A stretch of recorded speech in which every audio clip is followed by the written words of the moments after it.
Hello guys, and welcome to a new Steel Division video today by me, Vulcan. Today I have for you a 4 versus 4 on Odon, and in this one I'm going to be using the 101st Airborne Division. I'm playing with Devout, Lieutenant Marthy, Silhouette, and they're going to be using the 3rd Armoured, Guards Armoured, and 2nd Infantry.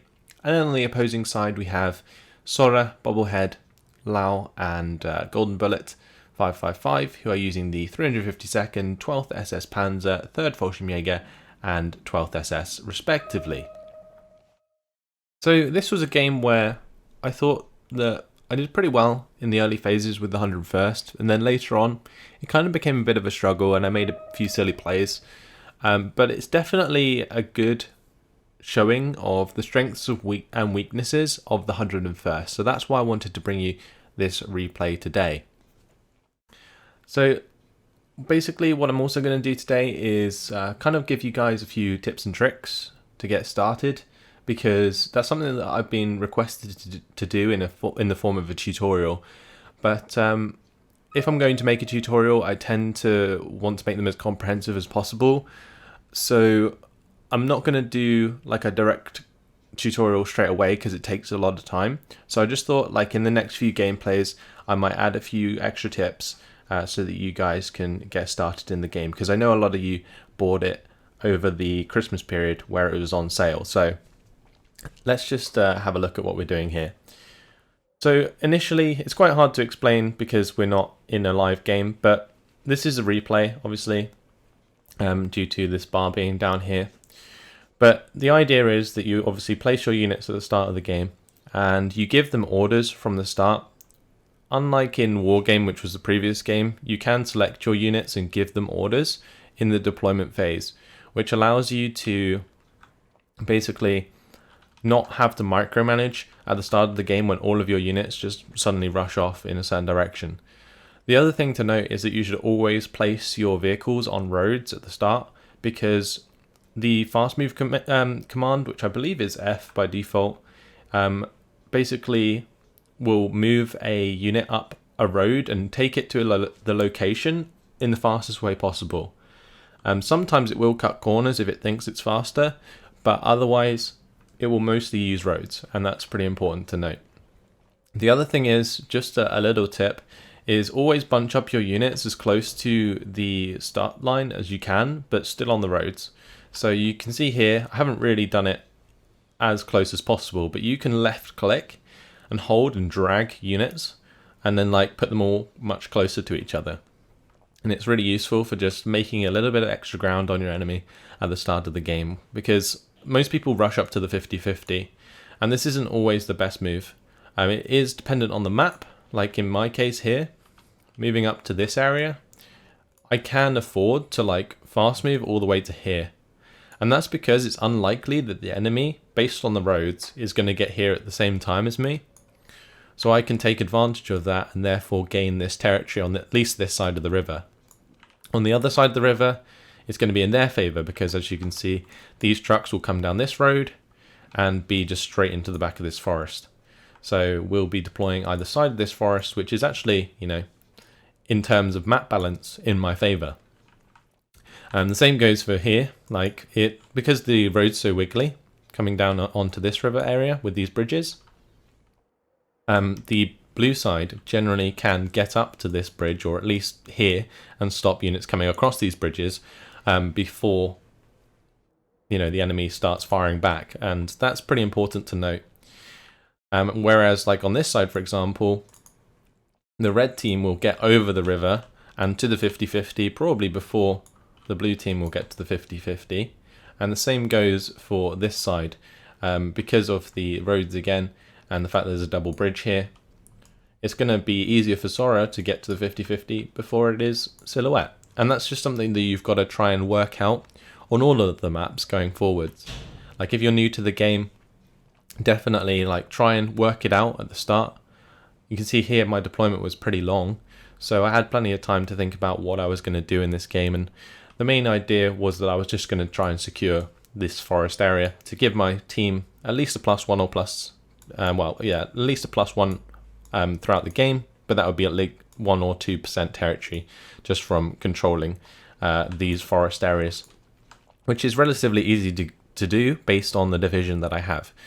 So I'm playing 101st, which is an airborne division, and the infantry that comes with it is very good at close quarters. So things like airborne engineers, they have flamethrowers and quite high HE value on their Thompson machine guns and so on. So that's something to note as well. I'll go over it as we continue in the game, but unit statistics are a good giveaway on how good they are in certain situations, and I'll kind of try and talk through why I'm using specific units in different areas. So off we go. I've got a AT gun moving up to this tree line here. Now if you press C, you can bring up the line of sight indicator, and you can see why I'm putting it in this location, and that's because it can see up the road. So I had it with an unload at position command, which I believe is Y,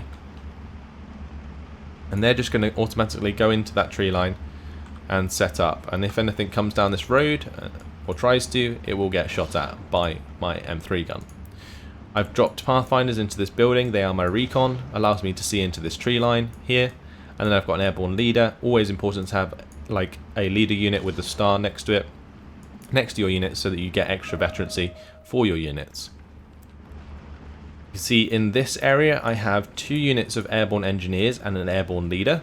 They are to just control this forest. Airborne engineers, they have the 9 HE on their Thompson machine gun, 4 HE on the M1 Garand, and they have 12 HE on their flamethrower, and all of that together can be used at 100 meter range, which is why airborne engineers are so damn strong. On the other side of things, I have airborne rifles, and the reason I have airborne rifles here instead of airborne engineers is because these guys are going to be engaging at longer than 100 meter range. You can see the 200 meter range engagement there will be in effect against things like these Panzer Grenadiers once they come into line of sight. And that will allow them to engage with 10 HE at long range, which is nowhere near as much HE as an airborne engineer at 100 meter range, but definitely going to match up to the Panzer Grenadier's 11 HE at the same range. And the other thing to bear in mind is that I have 2 more health, and I also have 1 more veterancy, which is good in a sense that I will be more accurate and hopefully do more damage because of that.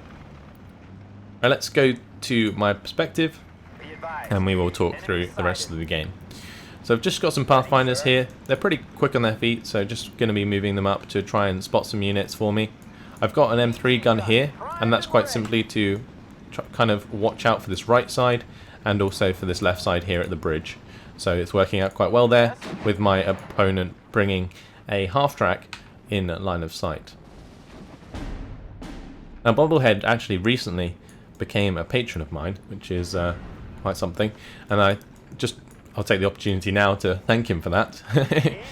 It's quite a considerable amount, which was very, very nice indeed. But yeah, there we go, taking out his half-track, and I have a 50 cal here. It's going to be supported by both of my airborne rifles, and often I would suggest that if you're going to be using infantry, there's only, well, most of the time you want to be using attack move, but in this case you can see that I'm actually using a normal move just by left clicking and right clicking where I want him to go, charging towards those Panzergrens, and that's because I pin them down, and if I get in range they will surrender. Because there wasn't a command nearby them, they didn't have a command star, and I noticed that, and therefore I'm charging forwards, trying to take advantage of this engagement. Now with the amount of forces that I had firing on each Panzergren individually, I pinned both of those squads down very quickly, and that's why I'm just continuing to charge at them. Now enemy mortar did come in and take out my M3 gun down here, and I'm trying to counter battery that mortar now with my own M1 howitzers. 2 mortars are coming in from the left side, and it's always important to note exactly where mortar shots are coming from. So you can see here, like, you can zoom right in and you can see the smoke from where they fire. You can mark that with like a ping above your UI, and then you can counter battery those with your own M1 howitzers. Now M1 howitzers in the 101st Division are very nice because they have the 2,000 meter range here on the information card. As for the German mortar here, it probably has 1,200 meter range, and the reason I know that is just because I know the units quite well. But that means that he won't be able to fire back at my M1 howitzers whilst I can continue to counter battery his half-track. Now I know it's a half-track, again quite simply due to game knowledge, and therefore I'm going to be bringing in a Mustang to try and bomb that out and force it to fall back. So you can see that's exactly what is happening there. Again, just taking note of where it's firing from and using a fire position command on my bomber to land the bombs in that area. M3 guns opening up on the 250-10 here. And we have my Panzer Grenadiers opening up onto the Pathfinders. Now these Pathfinders can't actually fire back very much.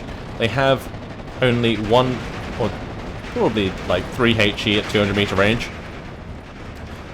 And that can give away their position, which is exactly what happened there. And you can see that's caused them to be pinned down. Airborne leader and Pathfinders again being hit by Panzergrens, and it's not the most ideal engagement for any of my units here, especially with the Boiter Cromwell coming up to join in. Now this Boiter Cromwell, it gets very, very close to my Pathfinders and Airborne Engineers here, and the other thing I do is just quickly smoke off my Airborne Engineer and Pathfinders, because I want to be engaging at 100 meter range, and therefore like smoking and forcing his Panzergrens to run forwards like they are is a really good idea. Now my M3 gun comes forwards, it bails out the Boiter Cromwell here. We're getting 2 shots off with multiple. Even though it's bailed out, it starts to retreat, which was odd. And yeah, we do end up getting the kill just because at that range, M3 gun doesn't really have much of a trouble with penetrating that armor. So yeah, one thing to note is that with AT guns, or AP value versus armor value, is the closer you get, the more chance you have to penetrate the armor. So that's something that I took advantage of there, keeping my M3 gun out of line of sight, baited his Boiter Cromwell forwards, and then rolled the M3 gun into line of sight and killed it. Again here, Panzergrens ran through the smoke to try and occupy this house. At close range, however, both my Airborne leader and Pathfinders are very good at killing off Panzergrens, which only have 6 HE compared to my 8 plus 8. So, won out that engagement, and he's just mortaring those infantry. Could have done that beforehand as he was running into the smoke. Then he would have maybe ran into pinned down units and just forced the surrender straight up. Now I'm bringing up an M22 Locus. This little buddy is joining me for some armoured support, just to again stop infantry from running across the open like they have been. I also brought in Jeep 50 cals for the same purpose. These two were pinning down the Panzergrens on the right side. The great thing about Jeep 50 cals is they're cheap and they have the 800 meter range, which allows them to stay out of range of the 400 meters that the Panzergrens can put down. And you can take good advantage of that as long as you can keep recon on those units. So my M1 howitzers firing away once again. Going to be trying to pin down the spear troop as we continue forwards with the Pathfinders. And I'm trying to get my Pathfinders actually in a position to maybe sneak through and kill off the half-track. If I can make that happen, it would be really, really good. Now as we continue, I'm just going to apologise for my voice. It's been really, really bad recently, and seems to be getting worse as I'm doing this commentary, so hopefully it won't die on me completely. But yeah, need to get the videos done as I will be going away for a little while. P-51 Mustang going to be coming in again for the bombing strike onto the 257, forcing that to fall back, just stopping that support coming in. This P-51 Mustang going to be bombing out the Pak 38 here, which I can see due to my recon.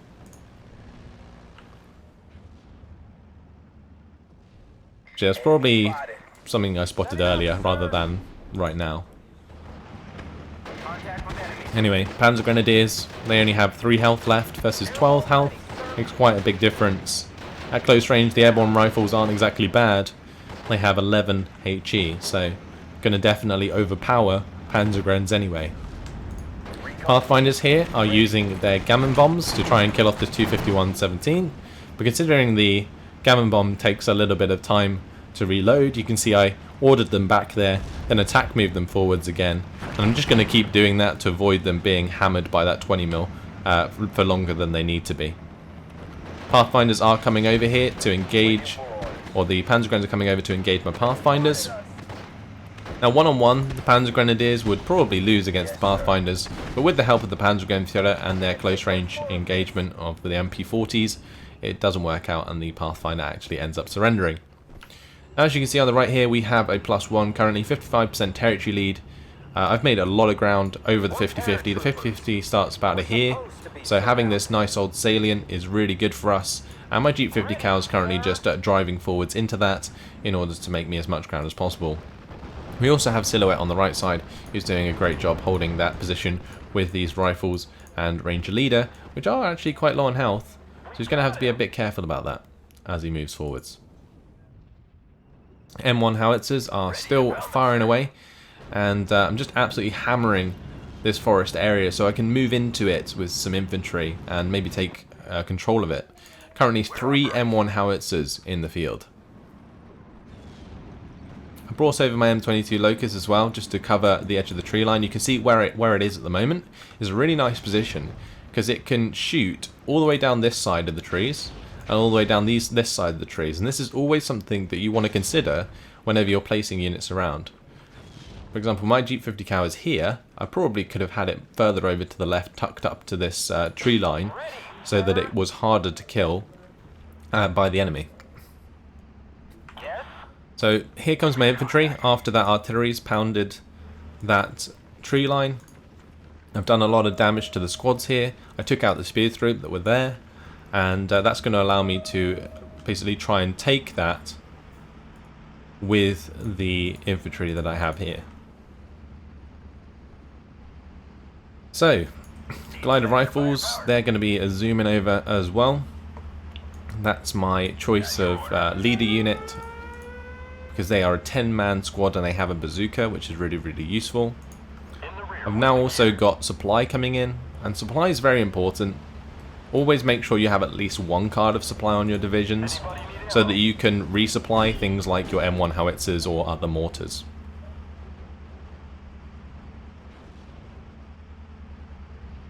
So since there are more infantry coming in here, I'm just going to continue to use my M1 howitzer. And you can see I actually pinned down a unit there, and you can tell by the way that the front line moves. If I go to the neutral perspective, Panzergrenadiers are pinned down. T-47 Thunderbolt's coming in, that's going to go for the kill onto the mortar carrier. We score that kill, lovely stuff. That's going to stop me being harassed by that for a little while longer. Over on this side, Sturm Pioneer tried to come through the tree line, get killed off by my Jeep 50 Cal. So at the start of the game here, doing really quite well. I have an overwhelming infantry advantage. I've taken pretty much all of the land that I wanted to. But now I'm being pushed into by bobblehead Sturm Pioneers. And these Sturm Pioneers, they have flamethrowers. They don't quite match up to Airborne Engineers, because they have less strength. But still, very good indeed. Well, for this kind of engagement, and especially, you know, supported by the Panzergrenadiers. So you can see the flame units will pretty much always beat out the normal standard infantry units. So Panzergrenadiers there dying to the Airborne Engineers, my Airborne Rifles struggling against the Sturm Pioneers. So my GMC HMG comes over, and this is a truck with a 50 cal on it, with my glider leader. We end up taking out the Panzergrenadiers down here. And we're also now taking out these two infantry squads here, Airborne Engineers, finishing off both of those with the help of the Airborne Leader. The reason I moved up the Airborne Leader in this case was to stop the Airborne Engineers from being surrendered to the Sturm Pioneer. We're cleaning up the infantry on this right side, Panzergrenadier going down, Panzergrenadiers are there, my M22 Locust is killing off these half-tracks. But one trouble I am having is that my Airborne Engineers are now pretty much surrounded here. And the reason that there is a salient in the opponent's favour is because of this half-track, and quite simply that half-track alone. If I had a bazooka unit, I could have taken that out, but my Airborne Rifles all moved over to the right side in order to take this area. So with Bobblehead sort of reinforcing here, it's kind of caught me off guard, because I moved all my infantry to the right side to continue to make ground, but now I'm not making ground anymore. because Bubblehead came in with the Stern Pioneers, which was a good choice of unit. And my Airborne Engineers here are out of flamethrower ammunition, so the Stern Pioneers are going to win out this time around. Airborne Rifles, they're going to be killing off one of the half-tracks, critical ammo explosions, very nice indeed. And my 50 cal here, the 50 cal Jeep, actually has a decent chance of penetrating the 251 at that range. Maybe in the side armor, but the issue with that engagement is that the half-track has armor and the Jeep does not. So even though that's a 50 cal and it has a chance of killing the 251, there's a much larger chance that the MG42 of the 251 is going to kill the Jeep first. Panzerwerfer comes in, hat slams this area. So I've brought over my M22. That's going to be trying to kill off this half-track that's been causing me issues. Now this M22 can't actually go across this little river area, so that's kind of a pain in the bum, and you can see my attack move over to the other side is going to cause me to have to drive all the way around. It's not ideal though, because Panzer IV is on the way. So in order to counter the Sturm Pioneers that have been brought in, I'm bringing in more Airborne Engineers, but I'm going to need to have this Airborne Rifle in position in order to kill off the half-track, because the M22 failed to do so. My M1 howitzers still firing away. You saw it did hit my own unit there. And something that I mentioned before, but I'll mention again, is that all of these units, all of these artillery units, are on separate commands. They are on, like, separate control groups, is what I mean. So I've clicked on the unit, I've pressed Control 1, I've clicked on this unit, pressed Control 2, clicked on this unit, pressed Control 3, and then whenever I press Control, or press 1, 2 or 3 from now on, without control, it will select each M1 howitzer. So when I'm focusing on the front line, like I am here with my infantry, I can press 1, 2 or 3, and then just like press T for the fire position command, and then, you know, use that for quick fire support for my infantry. My M22 comes across the Panzer IV here and does get shot at, and the M22 is not liking that engagement, so that makes sense, I guess. I'm going to be bringing in a P-47 Thunderbolt to try and force that to fall back, and then whilst it is falling back, the M22 has a chance of penetration at that range, so I may as well go for it.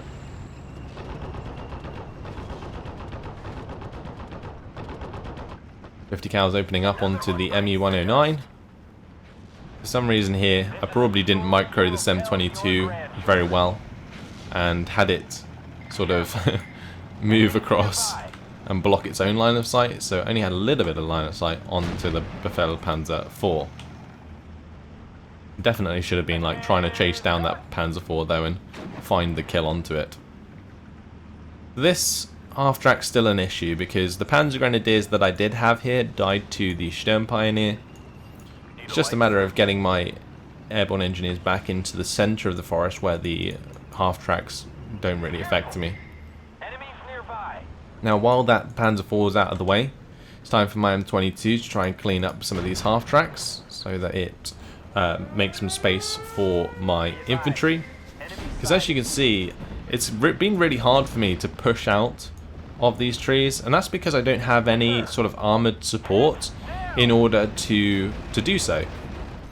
The only way I could really do it is by getting like more M22s or maybe like some Shermans, maybe, you know, some 50 cal units to help me like push across the open with infantry.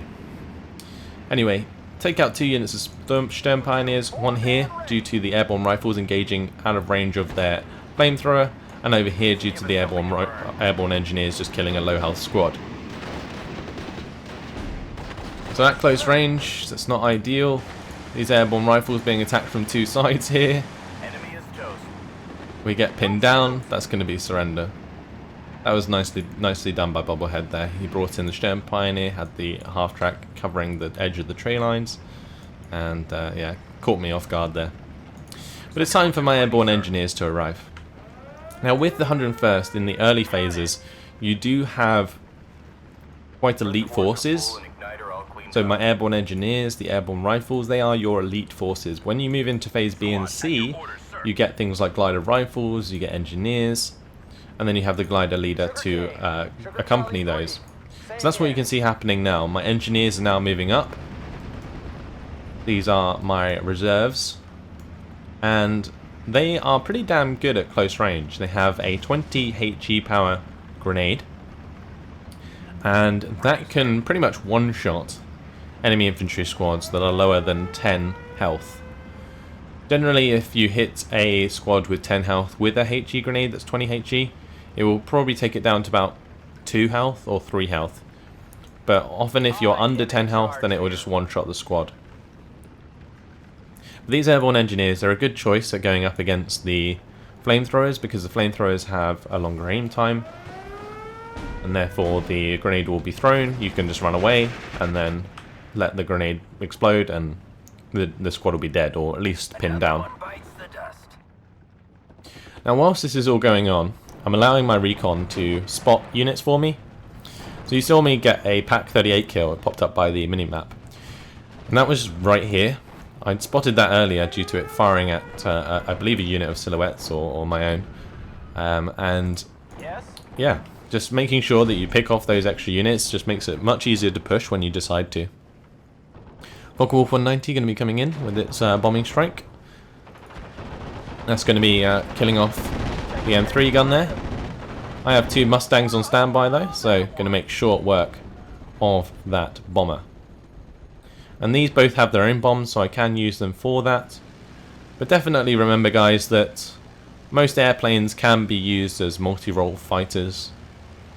And in this case, it worked out quite well with my P-51 Mustang there. Now I can actually just come in for the bombing strike wherever I need to. So the Nebelwerfer there coming down onto the infantry. That's one thing that I forgot to mention earlier, was that Panzerwerfer did actually kill off my Locust earlier with the HE shell. Not something that happens very often, but definitely can happen. And here I get into a bit of trouble. ME-109 G6R6 comes in onto my P-51 just after it gets the bombing strike. Luckily for me, P-51 Mustang are very, very fast, going to be able to outrun the ME-109.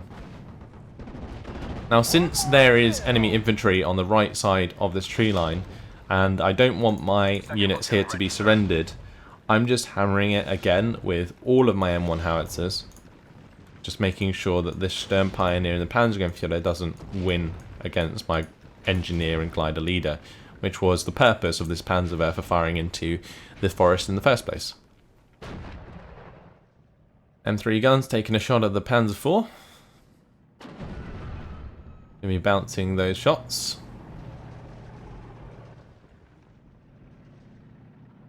And I now have an M10 destroyer on the way. So all the while I'm sort of focusing on this area, I can't push out because you can see the amount of half-tracks here that are just waiting to mow down my units. And I can't really get any armoured units around here to support or kill off these half-tracks because of this Panzer IV. And as the 101st, I don't really have any tanks that are good enough to take on a 2-star Panzer IV. I would have to rely on maybe an AT gun, but again, getting an AT gun over this river, without it being hit by the fire support of Bobblehead, it's going to be pretty damn hard.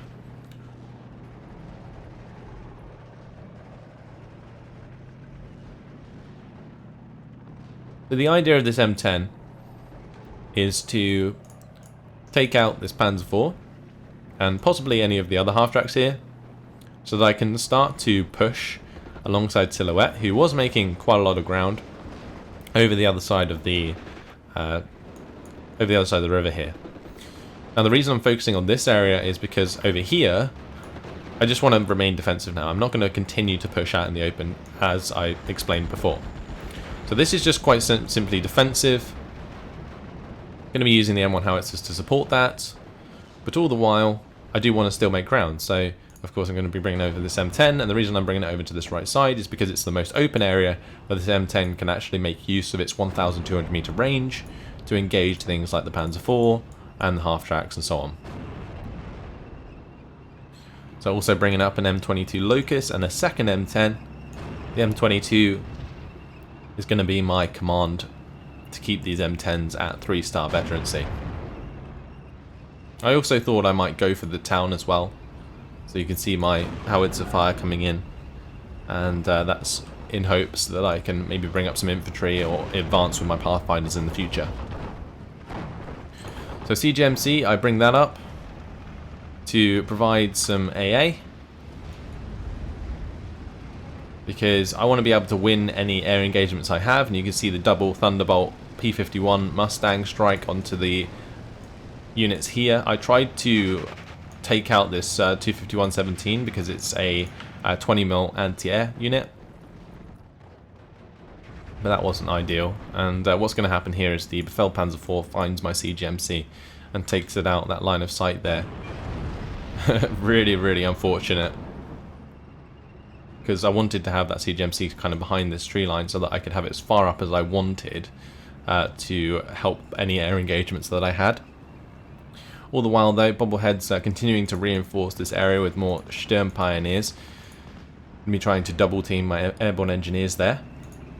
And I'm now moving up after that airstrike with my M10s to the other side of the river. The only issue with pushing across this river is you actually can't get to this open area without going around this tree line here and sneaking between this house and the end of the tree line. Like, this little bit is what I'm talking about.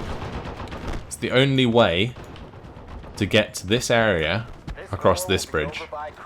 And that's really, really bad, because you can see there is a Panzergrenadier squad here, and with the Panzerfaust, if I tried to like move around here, I would definitely get a lot of my units taken out. It also makes it a really nice choke for Bobblehead to use things like these Panzer IVs to kill off my units. So 53% territory now, maintaining a +1. I think it's mainly because it's 50-50 most of the way across, other than maybe this little area here with myself and Lieutenant Marty. Silhouette's doing a decent job though, on the right side as well. Well, that Jagdpanther's in a pretty bad position, and Silhouette's bringing up a bazooka squad right next to it. Oh, Kretschmar saving the day. So anyway, M1 howitzers, they're just going to be pinning down infantry, and that Jagdpanther actually ended up surrendering to the rifle squad there. That's pretty impressive. But yeah, like M1 howitzers, if I select them, I wanted to show you the commands, but it looks like they've stopped firing for now. I was basically focusing down the Panzergrenadiers in the edge of the town so that I could move up with my Pathfinders. And quite simply, the Pathfinders are my mainline infantry with this push for now, so that I can kind of spot where I want to go with the M10s. Now, I do bring in 3 M1 guns, and this was pretty well timed in that the Panzerwerfer of Bobblehead fired at this location where my M10s were. So he doesn't now have the shots to use on my M1 guns. My M1 gun does find a kill onto the Panzer IV. Now this M1 gun is going to be going for this Panzer IV. The issue I have is that the Panzer IV does have 2-star veterancy, so it could quite easily do some damage. And Sora's going to be bringing in a Ju-88, and that's going to bomb out those M1 guns. Also, Focke-Wulf 190 comes in, Ju-87's on the way. It's not very good. That Ju-87 fortunately gets forced to fall back by my Bofors that I brought in, but I lose a unit to the Focke-Wulf 190 there, and the Ju-88 definitely did a lot of damage onto my M1 gun, so saving Bobble there from a lot of trouble. So quite simply, because that bombing strike's come in, it's time for me to go on the offensive with my M4s. You know, the Panzerwerfer's been used, all that good stuff. I've got my recon in a pretty decent position here, and I've also got some airborne engineers ready to push into the town. So I'm going to be moving up now with my M10s, with the M4s and the M22. And yeah, I just want to make as much ground as possible, try and get out into this open area where my M10s can really shine, and maybe cut off the reinforcements coming into this town, which would allow me to then capture it with infantry. So the M22 going to be hitting the 251 there. Got Thunderbolts coming in to hit the anti-air, and that was also aimed at Whitman. But Whitman going to be rolling down the road. Not very nice for my M10, as it gets absolutely wrecked on the side of the road here. And there goes the M22 as well. So with Whitman being there, it's time to go around the left side and try and break through over here. But the main issue that I have is the M10s in close quarters combat are absolutely terrible because they have really bad aim time. Like, their turret turns really slowly. So if you get in a position where you have to turn the hull, the turret doesn't turn very fast either. Anyway, Panzer IV is going to be rolling over, and my M10 and the M4s get line of sight on that before it can fire back. So that's good. We do find one kill there. We also find the Panzer Grenadiers, and the 50 cows and 30 cows of the M4s open up. Both of my Pathfinders, though, that were accompanying these guys have been killed, though. I've only got the unit on the right side now. But with the help of the M1 howitzers, I'm hoping I can still make a push. I've got some infantry coming up now to help as well. But here goes the Panzerwerfer again. And here comes Sora with the Ju-87. So P-51 Mustang going for the kill onto the Ju-87. Focke-Wulf 190 gets pinned down by my AA. My P-51 gets pinned down by their AA. I lose the M10, the last M10, to that Ju-87, and the other two M4s have to fall back due to that Panzerwerfer strike. So a very nice defense here from Bubblehead, especially with the assistance of Whitman there on the main road. Definitely did him a lot of favours. And my infantry also being forced to fall back, again due to that really nicely placed Panzerwerfer strike. So there isn't really too much I can do from here on. Whitman can quite simply kill any armoured support that I want to use, and my M4 here ends up dying to a Panzerfaust from the Panzer Grenadiers. So yeah, this is what happens generally when you try and push a bunch of tanks that aren't suited for close quarters into a close quarters engagement. And yeah, didn't work out very well. But off the back of that, Bubblehead is going to start pushing towards me with his Panzergrens here, and Whitman. I am still in a half decent position with my infantry and defense though, and you can see that I've still held this position throughout the game. And of course we are still winning, so you know, me losing all those tanks is pretty inconsequential at this point. It was just me trying to make a pretty silly push into and towards that town with those tanks. Now ideally, and one thing I realised afterwards, is that I probably should have brought in this 356mm off map a bit sooner. I brought it in at this moment in time, when ideally I should have had it there before my tanks went into the engagement, and being a bit patient and waiting for that to come would have been a good idea. Because the thing is with this 356mm off map, it's 180 points, which is pretty damn expensive, which is why I probably didn't wait. But had I waited an extra couple ticks for that, it would have been well worth it, because then my artillery comes in, Whitman gets forced to fall back, I can rush it down with the M10s and so on. The infantry will be pinned, and quite simply you could just make a lot of ground very quickly because of that. But that off map there, you can see, cleaned up the town pretty nicely. Whitman is going to be rolling away from that as well. And it's just a matter of cleaning up these forces here, and then I can continue into the town. So Bubblehead not letting go without fight, bringing in more Sturm Pioneers to this forest area. Airborne rifles and Pathfinders going to be engaging that infantry squad.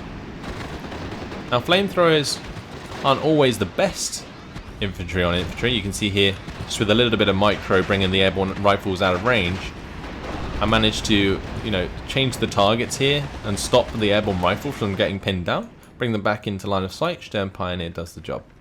Or Stern Pioneer doesn't do the job and gets killed.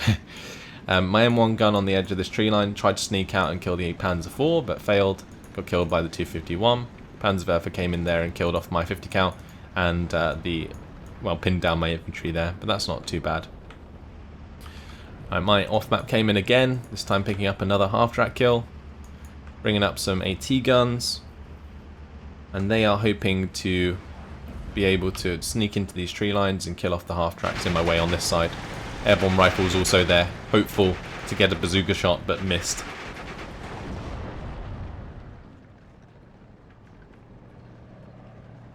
So a pretty interesting game, in my opinion. Like, just sort of really does show, like I said, the strengths and weaknesses of the 101st. In these trees, my infantry is just king. Like, there is not too much that Bobblehead can do. He can try and send in Stern Pioneers to clean it out, but he's definitely going to need a numbers advantage in order to make that work. And then you can see, like, with my tanks just aren't going to match up to the 12th SS. And therefore, you know, I lost them. MU-109 getting hit pretty hard there. Going to be trying to get my Thunderbolt onto the back of that to shoot it down. But then again, I don't want to be baited into an engagement where I saw like 4 MU-109s before. So, still moving away from that. Now, this Panzer IV did get an internal fire from a bazooka, but still survived. So, going to be just moving away. These airborne rifles, though, again, missing. My bazookas were not very reliable today. Generally, these bazookas do pretty well because they do have like 7 accuracy, and with the 2-star veterancy, should generally hit more than not. Again, another shot from the airborne rifle is going to be missing. And, yeah. Slowly working. M1 gun has come into position. At least falling them back allows me to just charge this town with my infantry, and you can see this is the way you're supposed to do it. You bring in the off map, you have your infantry waiting, and then as soon as the off map hits, your infantry is in a position to just take the town. At this point, though, there's not really any infantry in the town. I kind of assumed there was, but it turned out that Bobblehead obviously used all of his Panzergrens, as we saw in the previous push, and that hurt him quite badly. Because he didn't have those to defend afterwards. So off-map's going to be coming down, hopefully pinning down Whitman and so on. Going to be killing off the 232 and the 251. There we go, 232 goes down. The massive HE that comes in from the 356mm off-map is more than enough to do the job, and here, double B-26B Marauder is going to kill off the half-tracks on the left side of the town, allowing my infantry to charge across the open. 2 Focke-Wulf 190s are going to come in. One of my B-26B Marauders is going to go down. But that's not too bad. It's pretty much allowed me to take the town and the ground there, which is really nice indeed. We're pushing 57% territory lead now on this right side silhouette, making loads of ground, and almost a +2. But yeah, engineers rolling up. Going to be taking the ground that was granted to them by the off-map and the bombers. And if the airborne rifles can get into the town, they can use their bazookas to maybe kill off Whitman or the half-tracks and so on. And it's just basically going to make it very hard for Bobblehead to keep his armoured units near the town from now on. M20 Command also here in order to give veterancy to my units and stop them from surrendering. I did manage to make that half-track there surrender, I believe, with the engineers on the other side of the tree line, which was nice, because it was pinned down previously. Did allow me to find that. Another M20 command coming up. Just having mobile command in this area is pretty nice. Just allows me to keep them alive from enemy bombing strikes and so on, and then also still provide veterancy for the airborne engineers. Although that one's going to jump into line, or move into line of sight of the Whitman, and Whitman's going to make short work of the M20. So this airborne rifle now pinned down in the middle of the town. Bobblehead's just going to charge that with his 251, and my full squad of airborne engineers actually surrendered. That was a pretty big mistake on my part, because this M20 probably should have been moved over to stop that from happening. Anyway, still have the airborne rifles here, have the Pathfinders, have the M1 gun, and that's the end of the game. So, total victory after 40 minutes, and hopefully you guys found the commentary very informative in this one. I did try and put in as many tips as I could throughout the game, and obviously show off the strengths and weaknesses of the 101st. In the end, 2,023 kills, 2,065 losses. A lot of those losses were my tanks, the M4s and the M10s in the late game. Losing those in that push onto the town was pretty bad. You know, honestly, if you wanted to ever do that, you should probably just, I probably should just supported like Silhouette or something, where I know that the tanks are going to be a lot more safe, rather than charging them into a close quarters engagement that is pretty much never going to work. And yeah, that's pretty much what happened. Sora sort of supporting there, with killing off my M1 guns with the Ju-88 was annoying. But otherwise, you know, like in the early game, we didn't take many losses at all. A lot of my infantry survived for a very long time, and we pretty much won that engagement in the forest where we needed to, and we kept our ground for the entirety of the game. Well, apart from the part where the Stern Pioneers came in and kind of surprised me when I moved all my airborne rifles away. But other than that, yeah, we pretty much held our ground. Bubblehead being a very formidable opponent, though, and stopping me from moving across the open, kind of playing around where I was strongest as well. So, yeah, good job by Bubblehead, keeping those half tracks in those positions, stopping me from making more ground.